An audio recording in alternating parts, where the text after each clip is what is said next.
Ito po yung coffee mask na ginagamit natin. Yan.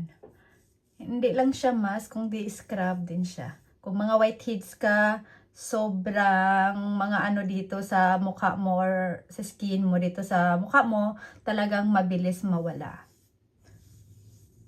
Hindi ito yung coffee na normal na coffee na ginagamit natin diretso magawa ng coffee ha. Hindi ito yung ganito. Basta coffee, pero hindi ito yung ganito na pinakita ko. Tingnan nyo after natin nabanwasan yung coffee. Talagang mag-slide yung kamay mo. Sobrang dulas at sobrang ganda. Proven and tested, sobrang maganda talaga yung kinalabasan. Lalong-lalo na pag ito ay consistent mong nilalagay sa mukha mo. Yan. Nakikita nyo? Yan. Smooth na smooth yung mukha natin. Mag-slide talaga yung kamay nyo. Dahil yan sa gamit natin na